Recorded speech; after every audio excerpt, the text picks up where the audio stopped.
ETV news కు స్వాగతం. ముందుగా హెడ్లైన్స్. దూసుకుపోతున్న భారత్, సంచలన వ్యాఖ్యలు చేసిన ఐక్యరాజ్య సమితి.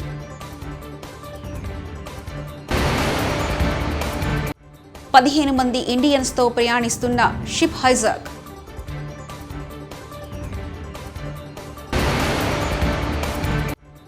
యూపీఎస్సీ చైర్మన్ తో సీఎం రేవంత్ భేటీ.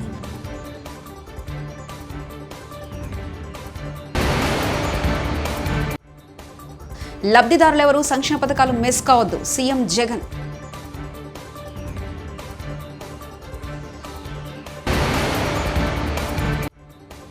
మంత్రి పొన్నం ఉదయపు నడక, చిన్నారులతో సరదా ముచ్చట్లు.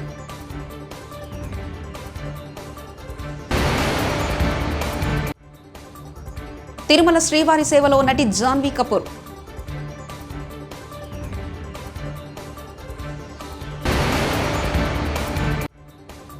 పొత్తుల విషయంలో భాజపా బెదిరింపుల ధోరణి, సిపిఐ రామకృష్ణ. భారత్ అత్యంత వేగంగా అభివృద్ధి చెందుతున్న దేశమని ఐక్యరాజ్య సమితి ఆర్థిక రిపోర్టులో పేర్కొంది. UN department of economics and social affairs report ప్రకారం భారత ఆర్థిక అభివృద్ధి 2024 ఇండియన్ ఎకనామీ 2024లో 6.2% ఉంటుందని తేలింది. భారత్ అంచనా కంటే వృద్ధి శాతం కొంత తగ్గినా గణనీయమైన పురోగతి సాధిస్తుందని తెలిపింది. ఉత్పత్తి, తయారీ రంగాల్లో బలమైన వృద్ధి కారణంగా భారత్ దూసుకుపోతుందని తెలిపింది. గత ఏడాది దేశం అధిక పెట్టుబడులను ఆకర్షించినట్లు తెలుస్తుంది. 15 మంది భారతీయ సిబ్బంది ప్రయాణిస్తున్న షిప్ హైజాక్ గురైందని నేవీ అధికారులు వెల్లడించారు. లైబీరియా జెండాతో కూడిన ఓడ సోమాలియా తీరానికి సమీపంలో హైజాక్ గురైందని తెలిపారు. సమాచారం అందుకున్న భారత నావికాదళం హైజాక్ గురైన ఓడ ఎంవీ లీనా నార్క్స్ ను నిశితంగా పరిశీలిస్తున్నట్లు శుక్రవారం తెలిపింది. ఇండియన్ నేవీ ఎయిర్ క్రాఫ్ట్ ఆ ఓడపై నిఘా పెట్టిందని అధికారులు తెలిపారు.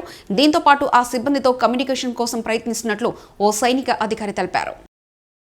దేశ రాజధాని ఢిల్లీలో సీఎం రేవంత్ రెడ్డి పర్యటన రెండో రోజు కొనసాగుతుంది. నిన్న ఏఐసీసీ కార్యక్రమంలో పాల్గొనడంతో పాటు 3 కేంద్ర మంత్రులను ఆయన కలిశారు. టీఎస్పీఎస్టీని ప్రక్షాళన చేయడం లక్ష్యంగా ఆయన ప్రభుత్వ చర్యలను వేగవంతం చేశారు.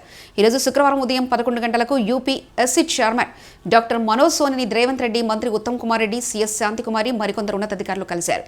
యూపీఎస్సీ పనితీరు పరిశీలించి తెలుసుకున్నారు. పరీక్షల నిర్వహణ, ఇతర అంశాలను సీఎం రేవంత్ రెడ్డి అధికారులు అధ్యయనం చేయనున్నారు. హన్మకొండ జిల్లా భీమరదేవరపల్లి మండలం ముల్కనూరులో మంత్రి పొన్నం ప్రభాకర్ ఉదయపు నడక నిర్వహించారు.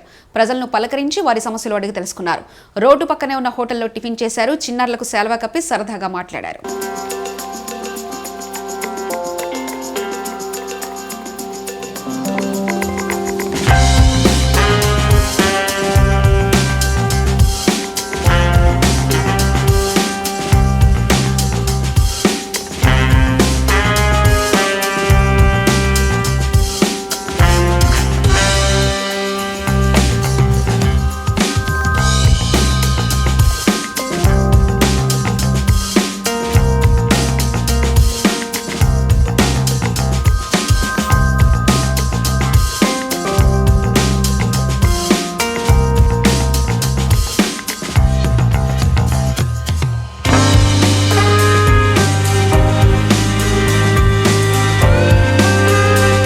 తిరుమల శ్రీవారిని నటి జాన్వీ కపూర్ దర్శించుకున్నారు. ఇవాళ వీఐపీ ప్రారంభ విరామ దర్శన సమయంలో నటి మహేశ్వరితో కలిసి స్వామివారి సేవలో పాల్గొన్నారు.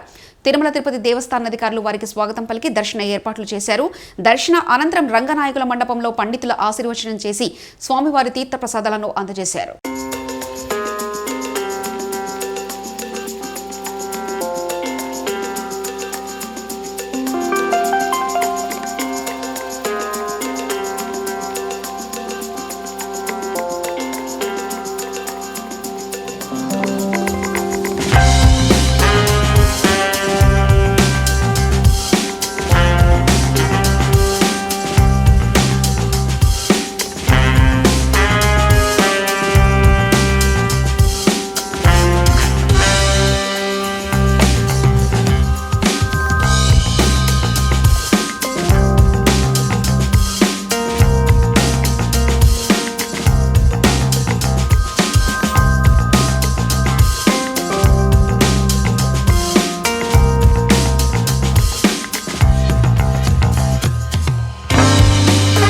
అర్హత ఉన్న ఏ లబ్ధిదారులు కూడా సంక్షేమ పథకాలను మిస్ కాకుండా చూడాలన్నదే తమ ప్రభుత్వ లక్ష్యమని వైఎస్ జగన్మోహన్ రెడ్డి స్పష్టం చేశారు. ప్రజలకు మన ప్రభుత్వం ఎప్పుడు తోడుగా నిలబడుతుందని, అర్హత ఉండి సాంకేతిక కారణాలతో అందని వారికి పథకాన్ని వర్తింపచేయాలనే తలంపుతో ఈ మంచి కార్యక్రమం అమలు చేస్తున్నామని తెలిపారు.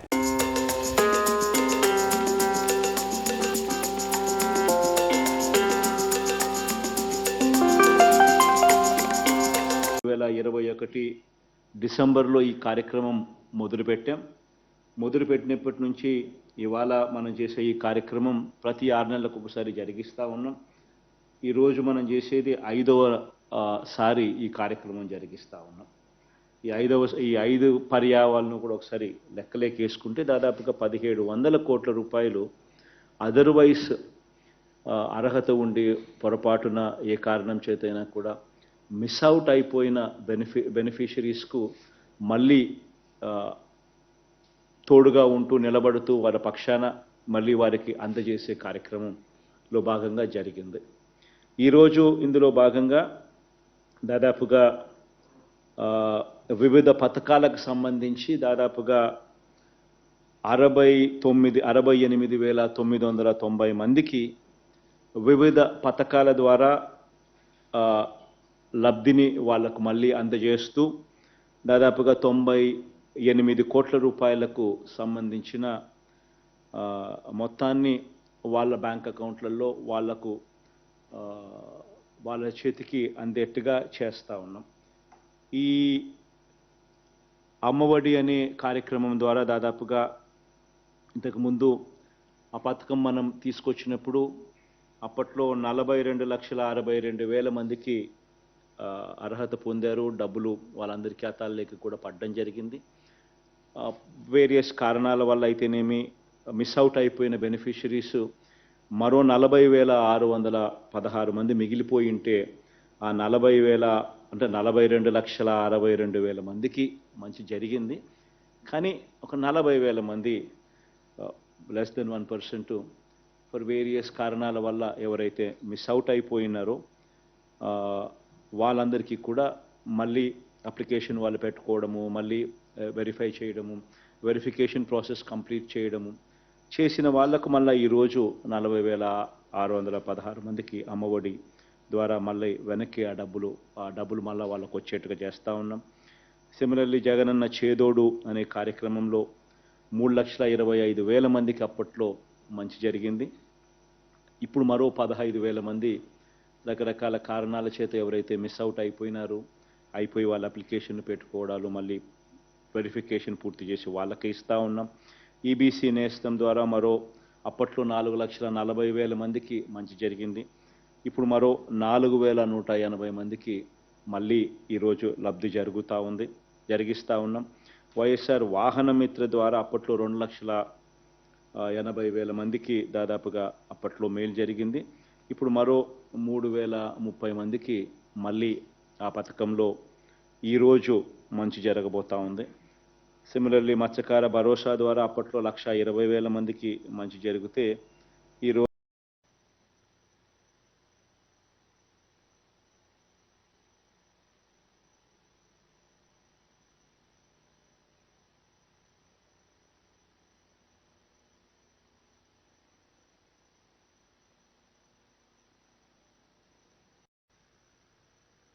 వాట్సాప్లో 107 ఐఫోన్స్ ఆర్డర్ చేసి మోసం చేసిన ఇద్దరిని హ్యాబిట్స్ పోలీసులు అరెస్ట్ చేశారు. సెంట్రల్ జోన్ శరత్ చంద్ర పవార్ కేసు వివరాలు వెల్లడించారు.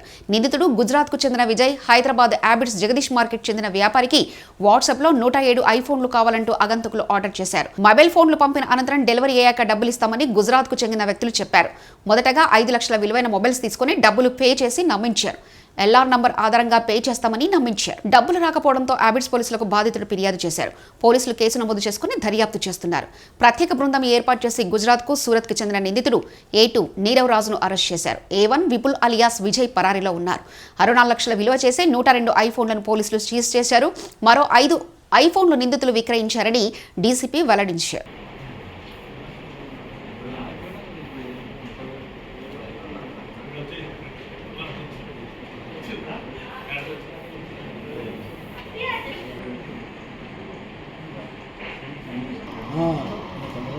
అన్న thank you sir good afternoon.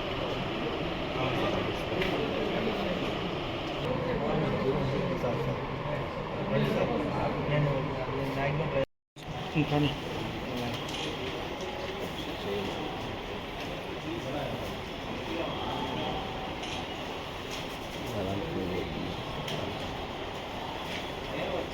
Maximum okay right sir. ఆంధ్రప్రదేశ్లో పొత్తుల విషయంలో భాజపా బెదిరింపు ధోరణితో వ్యవహరిస్తుందని సిపిఐ రాష్ట్ర కార్యదర్శి రామకృష్ణ ఆరోపించారు. గుంటూరులోని పార్టీ కార్యాలయంలో ఆయన మీడియాతో మాట్లాడారు. రాజకీయాల్లో స్వేచ్ఛ లేకుండా పోయిందన్నారు. రాష్ట్రంలో జగన్ ఇంటికి పంపే పార్టీలతో తాము కలిసి వెళ్తామని తెలిపారు. జగన్మోహన్ రెడ్డి అరెస్ట్ చేయలేడు కాదు, అరెస్ట్ చేయగలడు చంద్రబాబు నాయుడిని, కానీ 53 రోజులు జైల్లో పెట్టలేడు.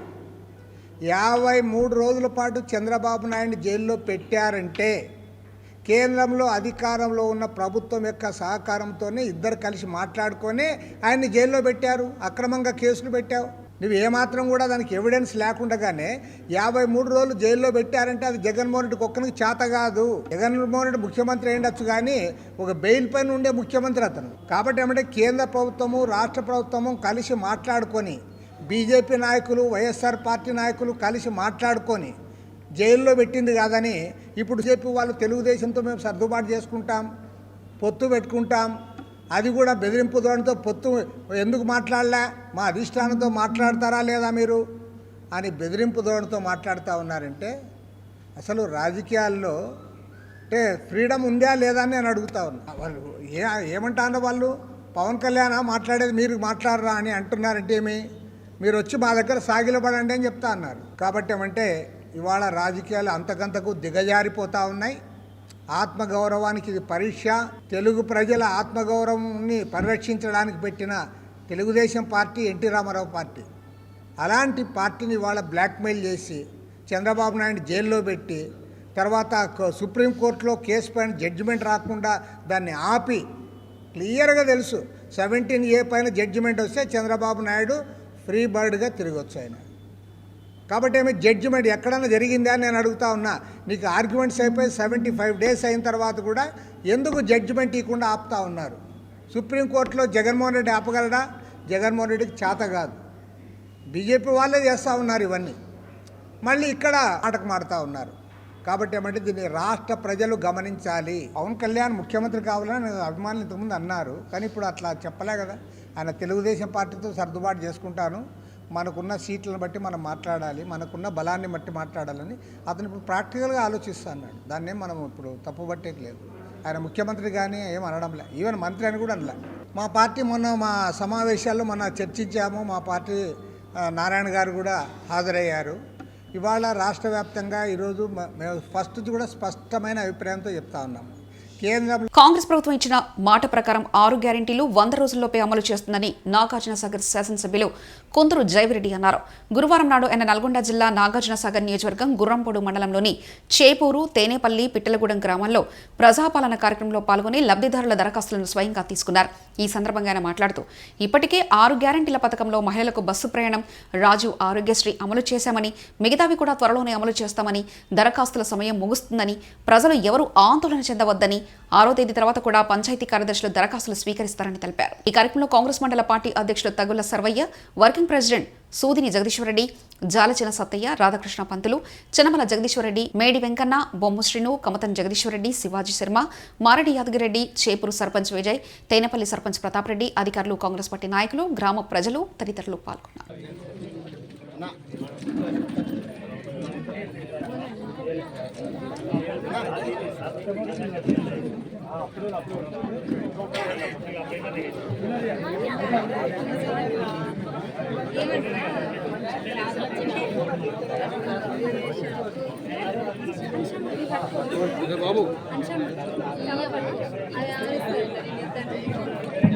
సమయం తక్కువ, ఇప్పటికే అరగంట. దూసుకుపోతున్న భారత్, సంచలన వ్యాఖ్యలు చేసిన ఐక్యరాజ్య సమితి.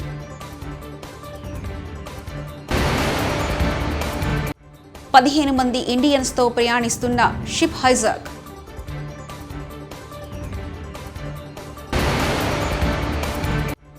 యూపీఎస్సీ చైర్మన్తో సీఎం రేవంత్ భేటీ.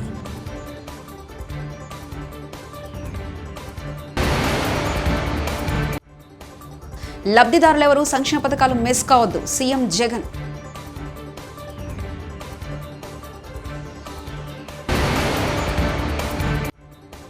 మంత్రి పొన్నం ఉదయపు నడక, చిన్నారులతో సరదా ముచ్చట్లు.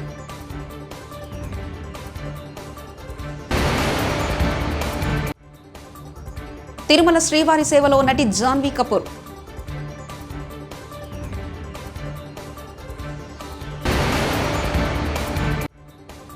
పొత్తుల విషయంలో భాజపా బెదిరింపుల ధోరణి, సిపిఐ రామకృష్ణ. ఇవి బులెటిన్ విశేషాలు. చూస్తూనే ఉండండి ఈవై టీవీ న్యూస్.